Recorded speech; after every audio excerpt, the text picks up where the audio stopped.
Скрипка – инструмент, который невозможно обмануть. Она раскрывает характер музыканта, его силу, уязвимость, темперамент и внутреннюю честность. За именем Марии Эмилии Терзиан-Хагба стоят две семейные истории, несколько культур и большая музыкальная традиция. Но в момент ее выхода на сцену остается только одно – она и ее скрипка.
Эмилия, добрый день.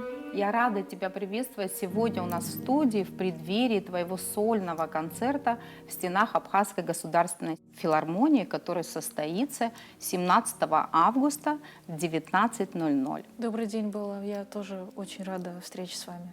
Я думаю, что ты испытываешь некий трепет в преддверии такого события, и, наверное, очень много сейчас репетиционных процессов у тебя, да? Вот немного об этом хотелось бы от тебя услышать. Как проходит подготовительный этап к твоему сольному концерту, потому что это все-таки, на мой взгляд, очень серьезный такой масштабный музыкальный проект, и тем более, когда сольное исполнение в сопровождении оркестра, это двойная такая ответственность. Ну, хочу начать с того, что по приезде из Стамбула в Сухум у меня моментально возникла эта идея организовать сольный концерт в середине августа, как раз Когда много туристов. Да, когда много гостей. туристов. Папе сказала, вот, хочу. Папа очень обрадовался, потому что он долго ждал от меня конкретно эту инициативу. И мы быстренько вот собрали программу буквально за день. Папа позвонил нашему оркестровому библиотекарю, и со следующей недели мы начали активно репетировать. Это, вот, можно сказать, с начала июля у нас 3 раза в неделю по 4 часа в день активно ведутся репетиции с моим участием, вот, моей программы. Ну, насколько я знаю, ты вообще очень работоспособна, и тебе не составляет труда вот так в одночасье как бы придумать проект и тут же его реализовать. Вот, в принципе, в твоей уже творческой как бы практике такие случаи были, да? Это же не первый твой сольный концерт. Насколько я понимаю, наши все выпускники Сухумского музыкального училища, ныне студенты российских вузов, время от времени, особенно в летний период, дают аналогичные сольные концерты. Это хорошая такая творческая практика и хороший такой экскурс для наших зрителей, для наших гостей столицы и вообще республики, экскурс в классическую музыку. Насколько для тебя аналогичные проекты важны? Вот какую цель ты ставишь перед собой в реализации этого концерта? Карьерный рост в первую очередь. Как бы это, наверное, не звучало, но хотелось бы, чтобы о музыке классической, об искусстве и о нашем оркестре, конечно, узнало еще больше людей. И я хотела быть в тонусе на протяжении лета, то есть я могла приехать из Москвы просто отдыхать, но я решила, что буду держать форму, да, и даже лучше. Вот, у меня появился стимул для даже многочасовых занятий. Я получаю от этого удовольствие, вот как раз-таки трепет, да, он присутствует. Нету такого, Своего рода допинг какой-то, да? Да, вот именно, да. Адреналин. Нет такого, что я там переживаю. Но для тебя это не работа, насколько я понимаю. Нет, это для меня не работа, нет, абсолютно. Я жду не дождусь, на самом деле, этого дня. И взаимодействие с оркестром, наоборот, я бы сказала, облегчает мне задачу. потому что за дирижерским пультом стоит мой папа, народный артист республики Давид Терзян. И мне всегда с ним очень комфортно работать, потому что, естественно, он как отец дочку меня прекрасно понимает, везде поймает, Ну, слышит. подстрахует, да, и где-то Да. подскажет. Это, Да, поэтому так безусловно. мне даже спокойнее. Вот именно с оркестром мне очень всегда было приятно работать. Ну, возможно, это связано с тем, что я с 6 лет на сцене с оркестром тем же.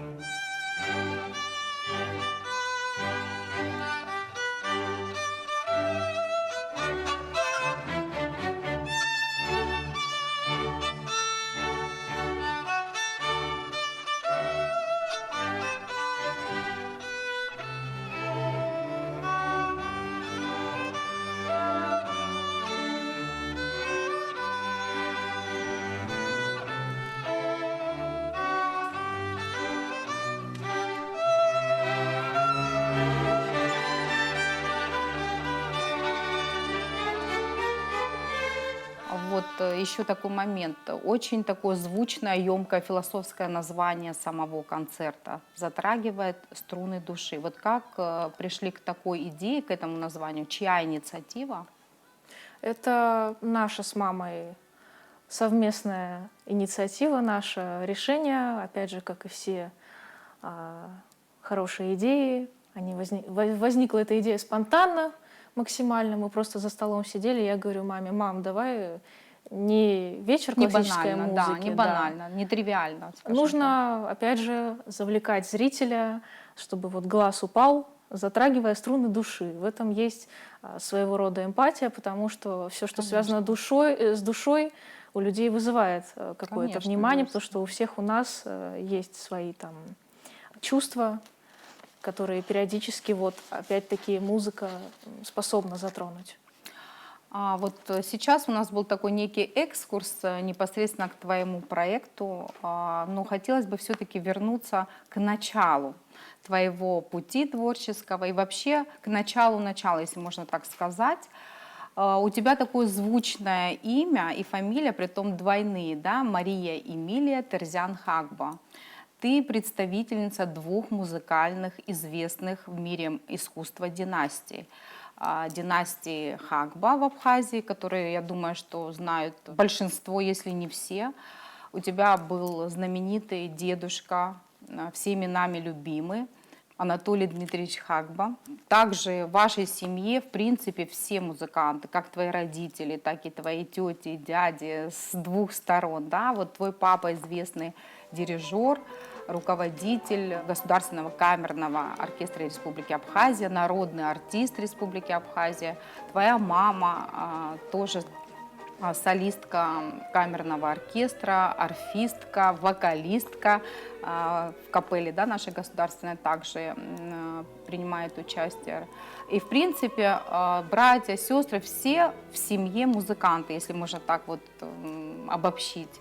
Скажи, пожалуйста, накладывает ли на тебя некий такой вот, скажем так, даже не отпечаток, а какую-то ответственность вот эти две фамилии, которые вот с таким большим бэкграундом в искусстве? Как вот ты себя ощущаешь?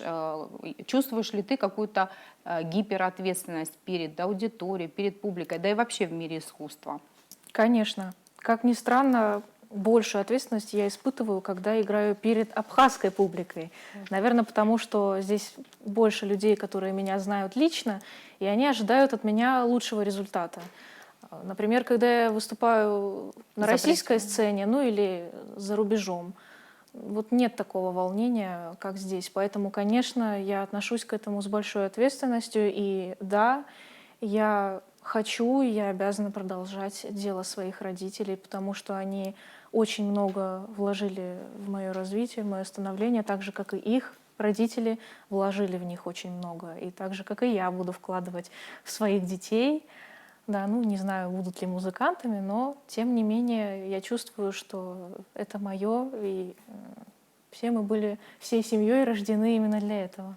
Ну, вообще складывается такой стереотип, что в основном дети не хотят заниматься музыкой, ну, либо крайне редко хотят заниматься музыкой, и обычно родители настаивают, там, как-то прикладывают какие-то усилия для того, чтобы ребенок посещал музыкальную школу, занимался по классу того или иного музыкального инструмента. Как твое детство проходило? Было ли это как бы само собой разумеющееся, с учетом того, что ты выросла в музыкальной семье? Были ли какие-то задатки у тебя прям с раннего детства, либо все-таки родители тоже какое-то такое участие, скажем так, приняли в Там этом? не какая-то, а вот Моральное. да, грубо говоря, выбора не было. Ну, я была маленькая, и, соответственно, профессию мне уже вот выбрали. В 5 лет дали Инструмент. инструмент, да, отправили к бабушке. Бабушка Ольга Георгиевна Хагба Твой первый была, педагог. да, это мой первый педагог, поэтому сразу мы начали занятия. И не могу сказать насчет детей из других семей, потому что мне не с чем сравнивать. Опять же, как я сказала, у нас вся семья, вот, целая династия музыкантов. И Один это- пример вокруг, да. Да, и это было суждено стать музыкантом. А случаи, когда родители не музыканты, конечно, и нет такого давления дома, и некому с тобой позаниматься. Никто не контролирует Да, качество. абсолютно. Ты сам по себе, и это исключительно на твоей ответственности, даже если вот ты ребенок условно. Поэтому сейчас те же уроки скрипки по большей части расцениваются как кружок, то есть для развития Да, обоих общего развития. полушарий. Да, ну как шахматы те же, танцы, да. Ну вот если продолжать, то, безусловно, нужны данные. У меня, например, абсолютный слух Вот я с хотела как самого раз детства, и это очень-очень Помогает, помогает конечно. по жизни. Тем более со скрипкой. Основная составляющая в мире музыки для самого артиста — это даже не столько его инструмент, сколько сольфеджио. Это теоретический предмет, где мы изучаем ноты, счет, чтение с листа. Без этого просто мы не сможем сыграть эту музыку. Поэтому с абсолютным слухом гораздо легче изучать сольфеджио, потому что изначально у тебя уже в голове ноты присутствуют, ты их слышишь. И условно, если человек без абсолютного слуха напишет музыкальный диктант за 10 попыток, то человек с абсолютным слухом за 3 попытки. И то потому, что он не может быстро так писать. Да. А так слышит всё. Да, будь то двухголосно, трехголосно, неважно. Так что да, естественно, для того, чтобы профессионально заниматься музыкой, нужны какие-то данные и понимание, и желание, и большое влияние со стороны родителей обязательно. Скажи, пожалуйста, вот ты выросла, родилась, если говорить точнее, в Мексике, выросла в Абхазии, и непосредственно сейчас ты получаешь высшее образование в Москве, в Московской консерватории. Вот такая обширная география твоего творчества, твоей жизнедеятельности, если можно так сказать, как-то на тебя повлияла? Микс культур. Переезд в 4 года из Мексики в Абхазию перенесла прекрасно, потому что я была ребенком. Восприняла это Ну да, нормально, и тем более я была бесконечно рада тому, что в Абхазии все разговаривают на русском языке по большей части. Мне мама об этом сказала, я очень обрадовалась. Потому что в Мексике везде испанский язык, так или иначе, мне было некомфортно, потому что дома все говорили по-русски.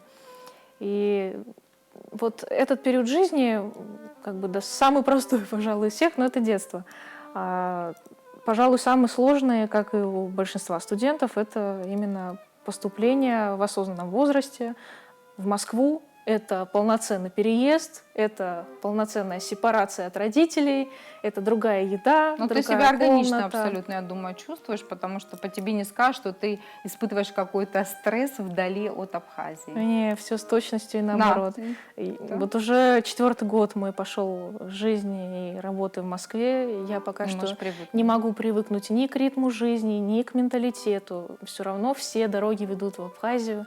У меня прямо душа поет, когда я здесь. И сразу, опять же, вот трудоспособность повышается. Там вот мне ничего не хочется делать. Климат, аура, все близкие рядом, конечно, Конечно. это важно. Когда ты дома, это другое восприятие, и как бы подпитываешься, мне кажется. Да? Конечно, конечно, в кругу семьи. А в дальнейшем, на перспективу, если вот так забежать на несколько лет вперед, где ты планируешь все-таки заниматься своей профессиональной деятельностью? Вернуться домой, либо оставаться в Москве и продолжать, может быть, там учебу?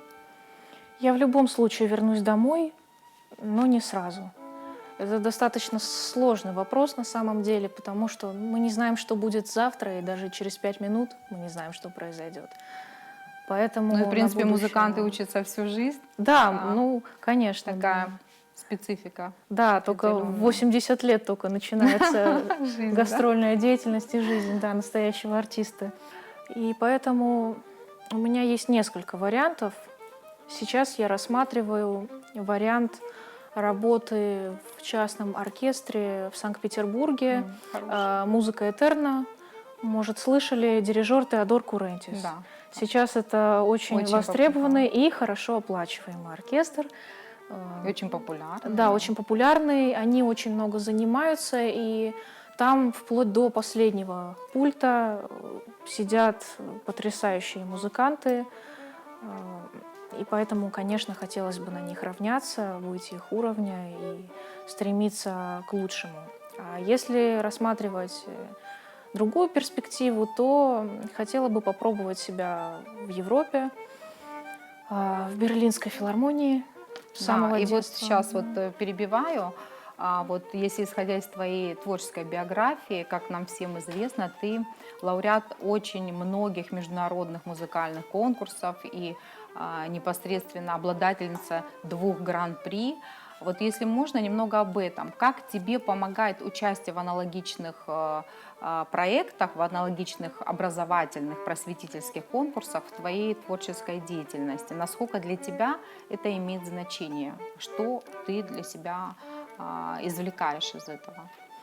Моя конкурсная деятельность началась с Достаточно? 7 лет. Я участвовала в республиканском конкурсе имени Алексея Чичба. Он проводился в нашем Да. Сухумском музыкальном училище, которое сейчас на реставрации. И там я завоевала 3 первых премии и 2 гран-при, если меня не подводит Да. память. А конкурсная деятельность за границей началась, когда к нам приехал известный скрипач, доктор наук Да. Михаил Семенович Казиник. Казиник, да.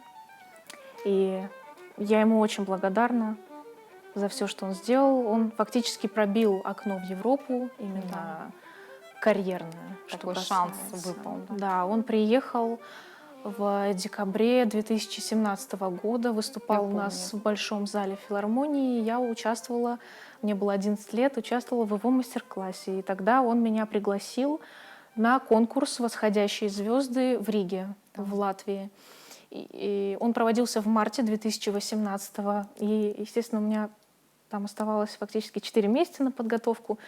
Быстренько, опять же, все собрали. И Поехали. блестяще выступила. Спасибо. С папой поехали. Да. С папой поехали. Папа очень сильно переживал сильнее, чем я. Поэтому, когда было прослушивание, я была вынуждена уговорить его остаться за дверью, Чтобы не чтобы нервничать. самой не переживать, да, потому что мне его переживания очень сильно передавались. Ребенок получил гран-при у нас. И это без всяких натяжек. Правда, сейчас в Абхазии национальный праздник. Там уже ходят с флагами по улицам, все друг друга целуют, поздравляют и обнимают. Потому что из несуществующей страны девочка стала лауреатом главной премии международного фестиваля в Риге, в самом центре Европы.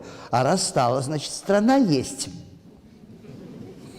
И вот, знаете, такая маленькая диверсия, но главное в другом. Эта девочка меня и тогда поразила. И когда она играла позавчера, в первый день конкурса, я впервые за 9 лет не выдержал, и у меня потекли слезы.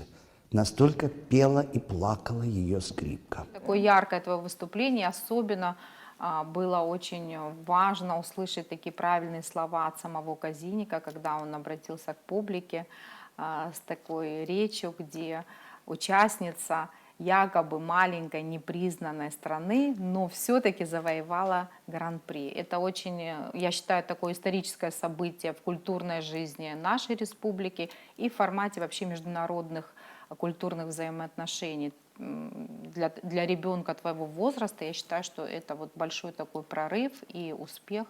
Я думаю, что именно этот эпизод тоже как-то вот повлиял на твою дальнейшую деятельность в профессии и вот в становлении уже как такого крепкого музыканта в международном уже таком формате, не побоюсь этого слова, потому что все-таки сейчас, на сегодняшний день, насколько я знаю, у тебя уже за твоими плечами несколько таких международных конкурсов. Ты участвовала также в Испании и в Израиле, да? Да, да. Какие впечатления, эмоции, может быть, какие-то новые для себя ты открыла, какие-то в профессии именно моменты, которые для тебя сейчас являются актуальными, и ты их используешь в своей практике? Вы знаете, что касается именно развития собственного уровня на основании вот этих Да. всех поездок, я бы скорее сказала, что опыт мне пригодился, который мне подарил Михаил Семенович еще на мастер-классе тогда в нашей В Абхазской Абхазии. филармонии. И причем этот опыт ко мне пришел вот только сейчас, спустя 8 или даже 9 лет. Я начала использовать те методики, которые мне Михаил Семенович предлагал еще тогда. Вот, это что касается роста. Что касается конкурсов, да, вот в марте я приехала 2018 года из Риги, и сразу в мае этого же года сам Михаил Казинник пригласил меня на еще один конкурс в Израиль, он назывался «Музыка мира». Уже туда я поехала с мамой, вот, и заняла там первую премию. Мне там тоже очень понравилось. И через некоторое время те же люди нас пригласили уже с известным всем в Абхазии Барасом Куджба в Мадрид, в Испанию, на конкурс, который назывался «Ночь в Мадриде». И там, кстати, Достаточно престижный конкурс. да, и там, кстати, один из членов жюри был наш скрипач Виктор Абрамян-Эшба. Собственно, он тоже познакомился с папой и пригласил нас туда. Мы туда уже поехали всей семьей, плюс еще поехала Нинель Борисовна Бжания. Обстановка была очень дружелюбная, теплая. И вот именно, что касается впечатлений, больше всего впечатлений я получила именно оттуда, потому что там была вся Ну, семья. я думаю, что аналогичные конкурсы, они все-таки помогают раскрепоститься, потому что аудитория больше, география, собственно, расширяется твоя собственная, да, и ты понимаешь, что у тебя есть такой шанс, и я думаю, что впоследствии их будет только больше, проявить все то, что в тебя вложили с детства, да, твои родители, твои педагоги, и непосредственно тот же самый Михаил Казинник со своими мастер-классами. Вот относительно мастер-классов, ты как музыкант, уже состоявшийся, крепкий, несмотря на то, что ты еще учишься, как ты можешь объяснить значимость мастер-классов для музыкантов, неважно, там, скрипач, либо пианист и так далее, вообще в принципе, насколько это имеет целесообразность? Это очень важно для подрастающего. Практический такой контекст.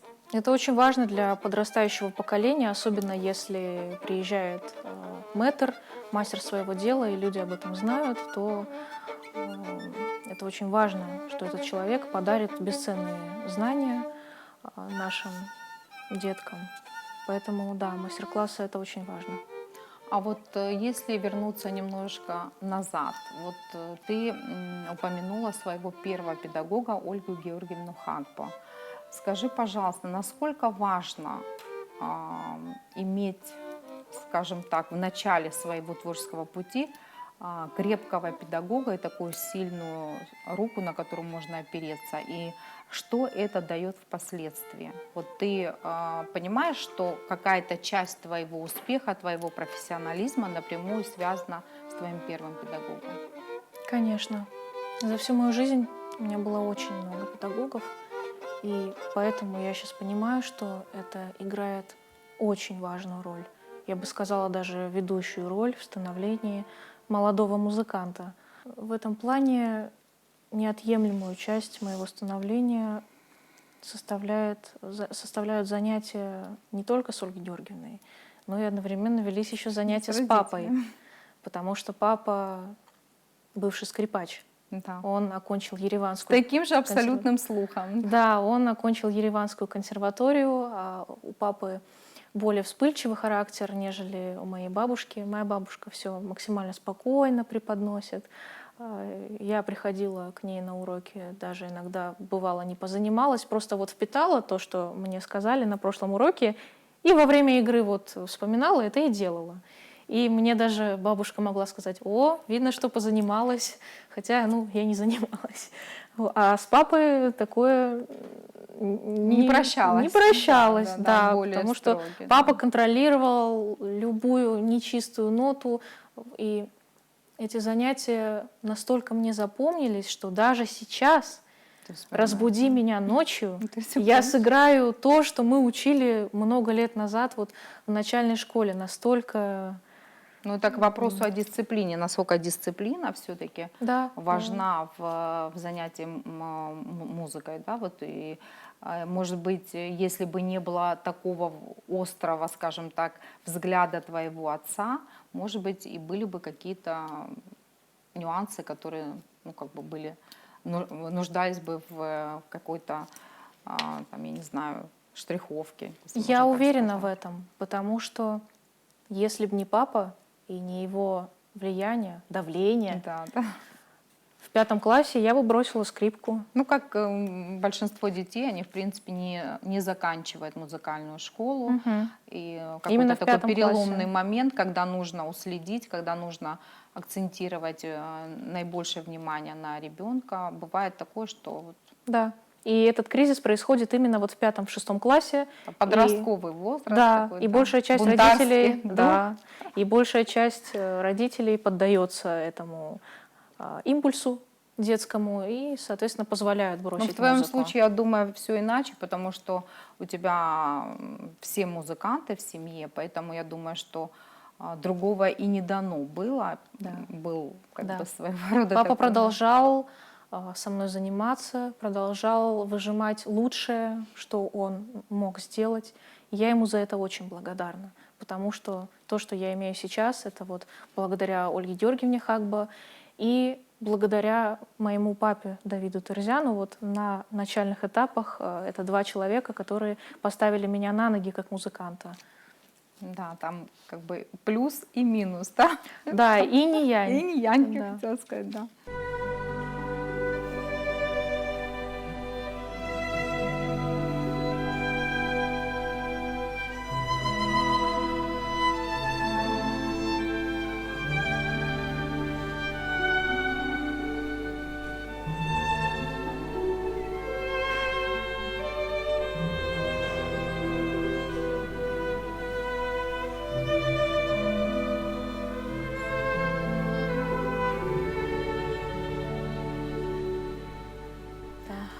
Вот есть такое мнение, что, ну, философское такое, если можно так сказать, что скрипка не умеет лгать.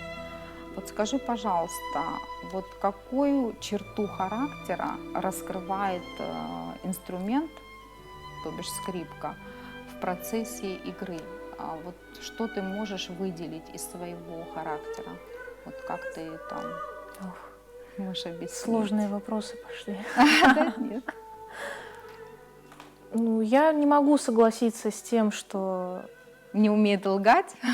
Или Да. всё- умеет лгать, да, все-таки? скрипка умеет лгать, если есть мастерство. Мастерство, да. Наверное, так лучше сказать, и это правда. Но даже, хорошо, вот как пример, даже если, допустим, такой момент, вот ты в минорной такой пребываешь, как бы в минорном состоянии, если можно так сказать, а сегодня у тебя концерт, и ты просто обязана выступить блестяще. Как ты можешь выстроить этот баланс между настроением, там, ощущениями и профессиональной стороной?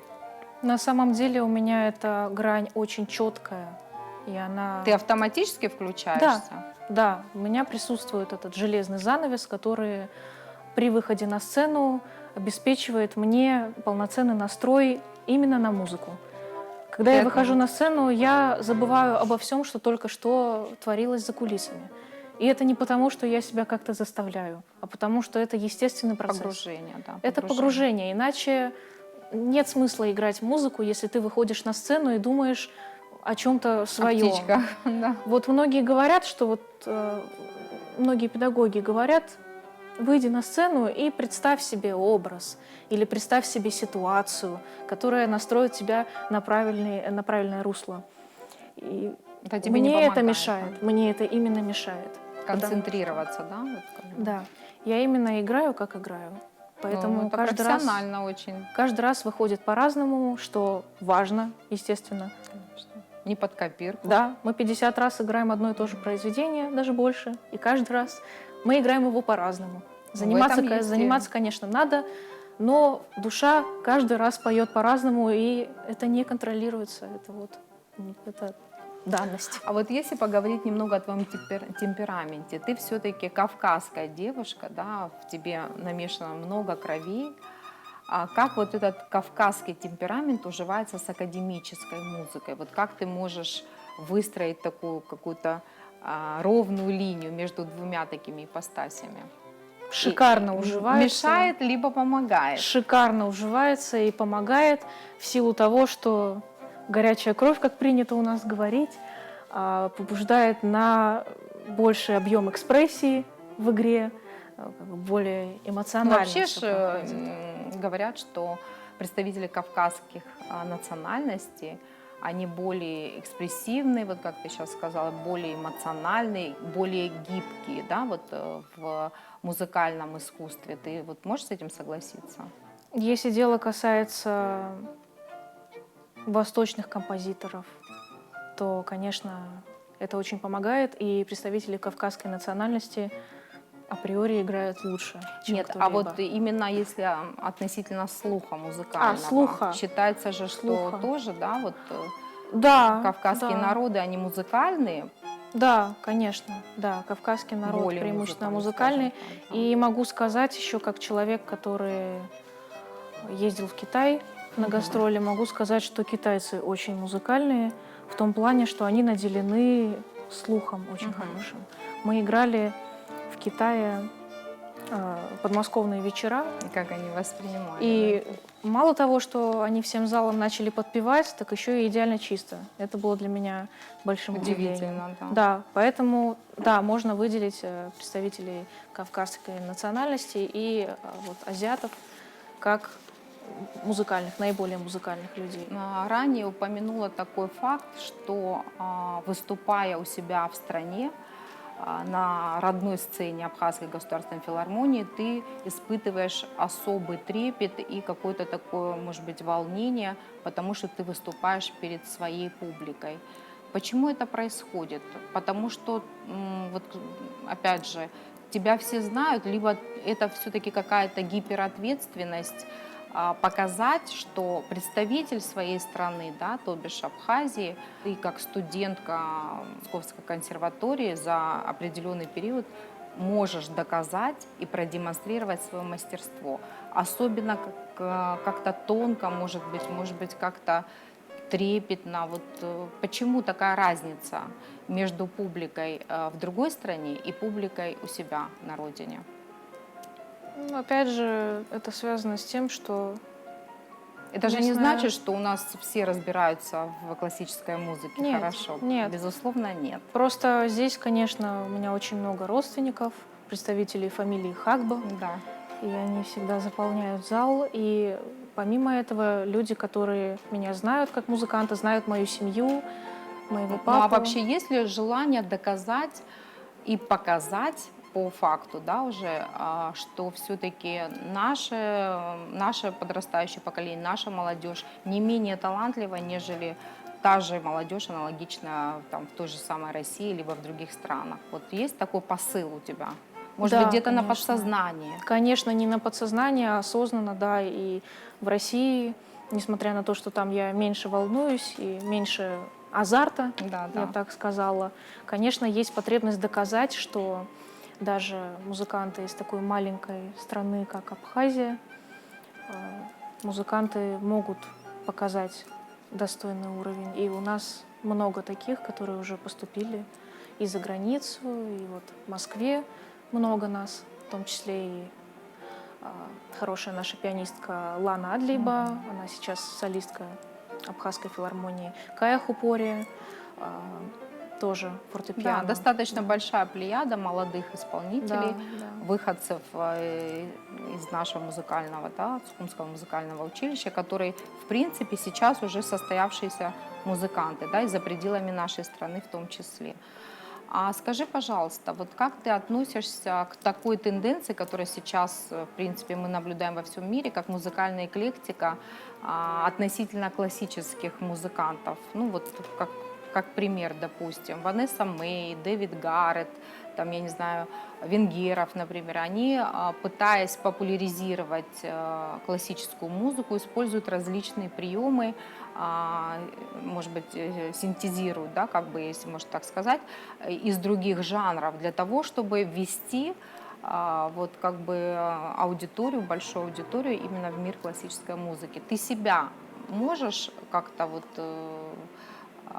приобщить к этой плеяде? И вообще, были ли у тебя какие-то такие вот примеры в твоей творческой биографии? Что касается приобщения, к сожалению, в наших реалиях оно происходит в силу синтеза классической музыки с эстрадой. Мгм. Иначе, По-другому нет.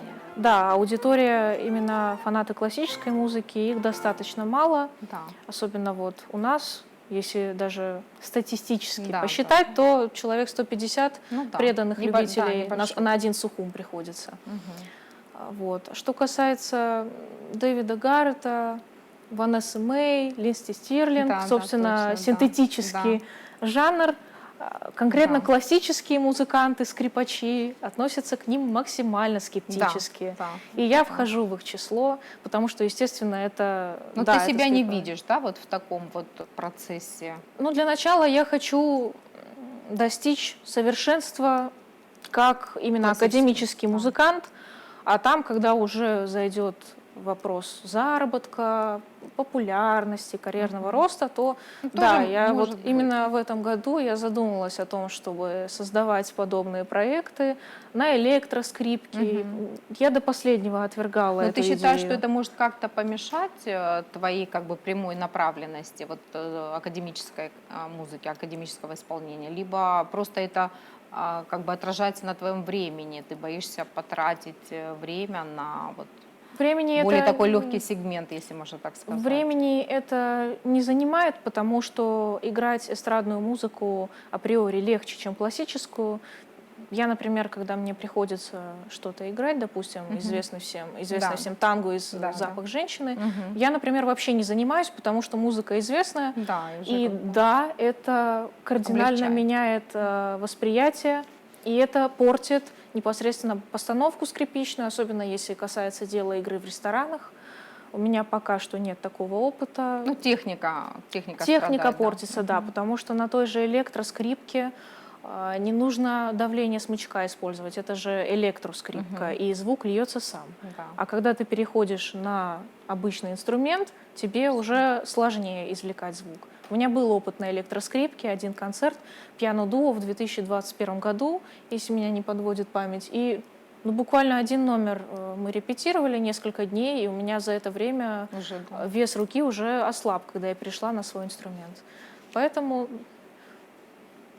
с уважением отношусь, Ну да. конечно, да. Но, может быть, когда-то можно будет это использовать в своей творческой биографии, да, в определенных каких-то моментах. Но, в принципе, как и все мы тебя, конечно же, воспринимаем как классического музыканта, академического, да, исполнения. Эстрада приносит огромные деньги. Да, это просто как вариант заработка. Поэтому, больше. условно, такое грубое выражение... Хотя вот эти же как бы музыканты, исполнители, которые я перечислила, они все-таки трактуют это иначе, как популяризация именно, да, более легкое восприятие и погружение в классическую музыку. Да, это адаптивно. можно это да. так рассматривать, Да. да, конечно. Как завлечь Естественно, аудиторию, скажем так. Я уверена, что они в свое время тоже расстраивались, что им приходится делать это таким способом. Но, грубо говоря, этот переход на темную сторону, он происходит у многих музыкантов, потому что знаменитых вот скрипачей, современных прям звезд, их мало, их единицы. И чтобы стать таким, нужно очень много вкалывать. И все равно Одного вероятность... таланта недостаточно. Да, я конечно. думаю, да. И вероятность все равно будет невысокая. А если уйти в эстраду, то шанс очень высокий. И даже если ты не прославишься, то Да. можно очень хорошо зарабатывать на этом. Это если вот опускаться вот до таких да. вещей, то естественно. А скажи, пожалуйста, а кого ты выделяешь из классических исполнителей, скрипачей, и на кого бы ты хотела бы равняться? Может быть, кому-то ты подражаешь в технике? Есть? Я не особо люблю слушать записи, поэтому мне сложно будет ответить на этот вопрос. Ну, что касается техничности, конечно, вы упомянули его ранее, Максим Венгеров. Да, да. Абсолютно неподражаемый. Да, можно еще сказать вот из прошлого века Виктор Третьяков. И современные вот есть еще Репин. Мне вот нравится у него кантилены, соответственно, к сольному концерту я есть- готовлюсь на есть основе на его кого записи. равняться, да. Да, я на основе его записи сейчас готовлю программу к сольному концерту. А что, на твой взгляд, вернее, в чем заключается бессмертие музыканта? Вот такой немножко философский вопрос, но все же. Бессмертие музыканта? Если поразмышлять, допустим, какой след, ну, я сейчас не буду так настолько забегать вперед относительно тебя, но в принципе, да, вот если порассуждать, музыкант должен оставить после себя, хороший музыкант. Хотелось бы, конечно, оставить после себя след, так же, как это сделали представители предыдущего поколения, такие как Давид Ойстрах, вот знаменитые там Яша Хейфиц. Они оставили после себя наследие в виде научной литературы, школы. Музыкального материала, да, большого. Да, ну вот хотелось бы как минимум музыкальный материал после себя оставить. А что касается наследия, то генетическое наследие тут определенно играет свою роль. Конечно. Я уверена, что музыкальность и абсолютный слух, который мне дал Бог, это благодаря тому, что у нас несколько поколений до этого были замечательные музыканты.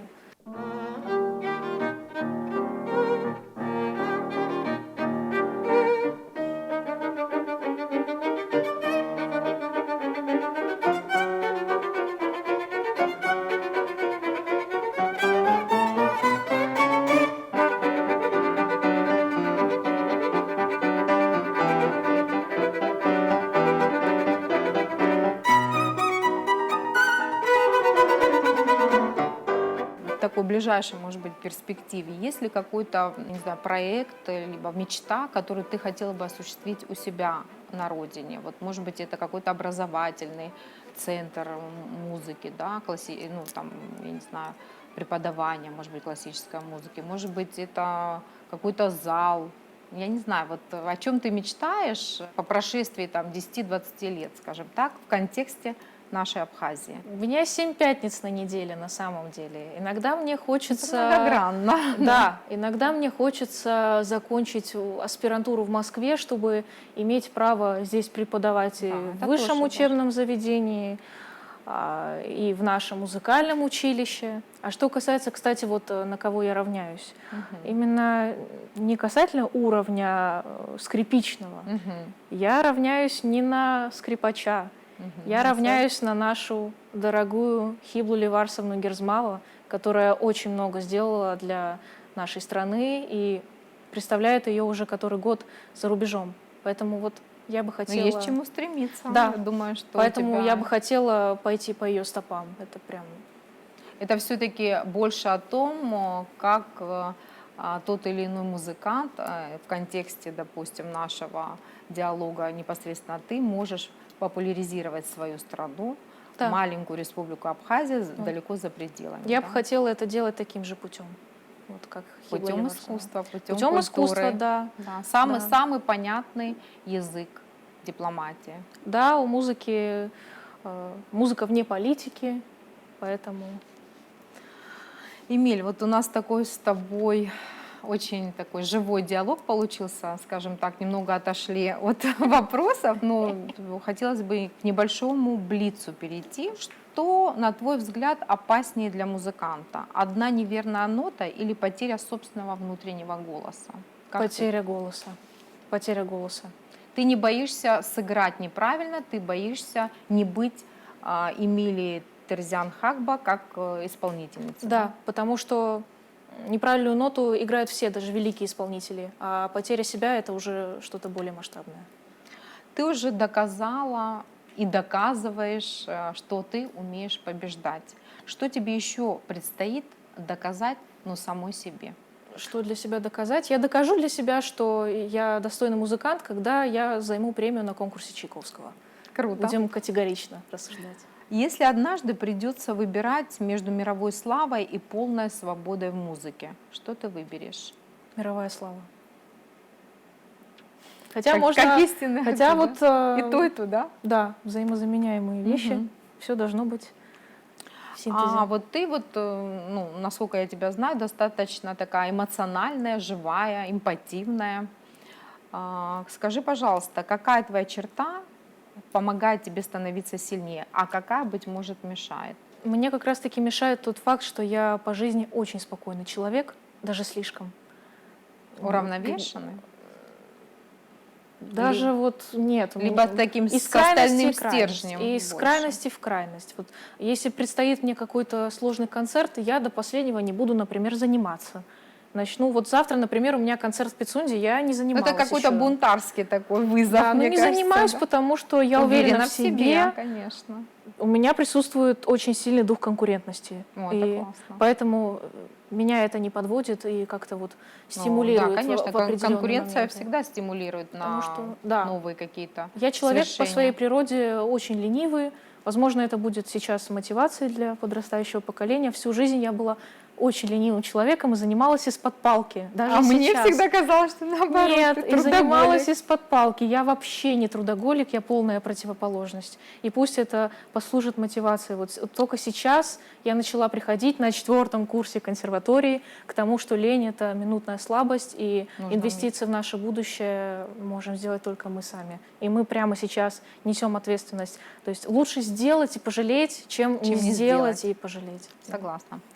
Скажи, пожалуйста, какой композитор и какое произведение отображают Эмилию Терзиан-Хагба?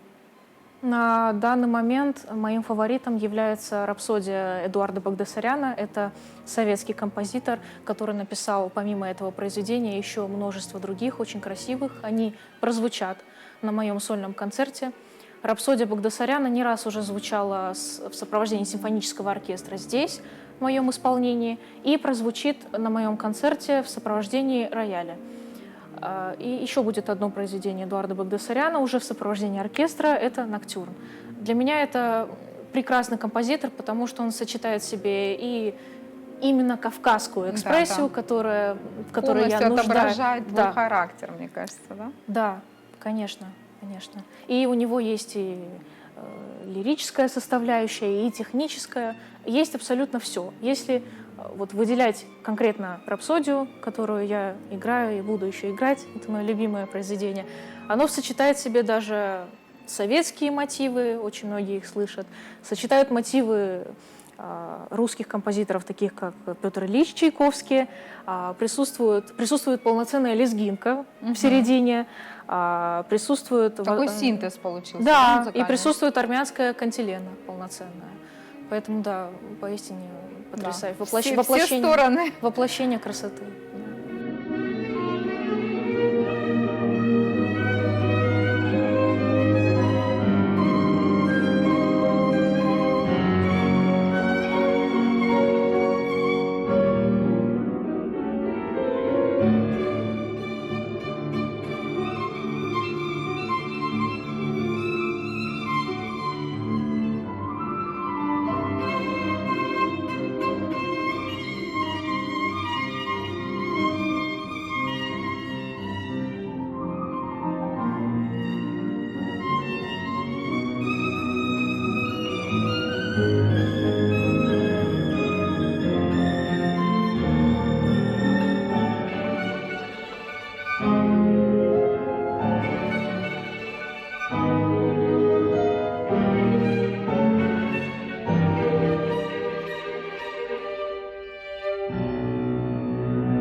Скажи, пожалуйста, вот несмотря на твой юный возраст, в твоей творческой биографии присутствует достаточно большое количество педагогов.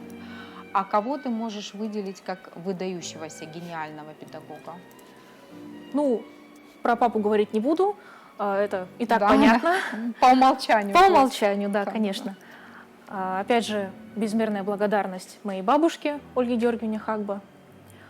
Что касается эмоционального взаимодействия, по которому я до сих Вне пор семьи, скучаю, допустим, да. да, я до сих пор скучаю, это Владлен Ованесянс, это Да. бывший зять Юрия Башмета, Да. известного альтиста и дирижера. И участник, оркестрант нашего камерного оркестра в свое время был, да? Да, да, мы успели тогда с ним сблизиться именно как профессионалы. Он со мной именно тогда занимался, и он мне очень сильно помог. И его советы я использую до сих пор. Ему за это огромное спасибо. И я поняла, вот почему, собственно, он и папа мне больше подходят, потому что они оба имеют вот этот огненный нрав. Да, темперамент У такой, Владлена Михайловича темперамент еще более такой. И это подстегивает тебя, мне кажется, Да, да? меня Стимулирует. это подстегивает, потому что мы оба вовлечены в процесс, и занятия для меня уже не ощущаются как рутина. Понятно, да. Это, Такой да. творческий процесс полноценный, полномасштабный, если можно так сказать, да? Да, да. А какая твоя мечта сегодня является той самой высокой нотой, к которой ты стремишься? Я бы хотела стать настолько известной, насколько это вообще себе возможно. И хочу понять для себя, что я хороший музыкант. Совершенству, как говорится, нет предела. Музыкант является хорошим, когда он себя постоянно критикует.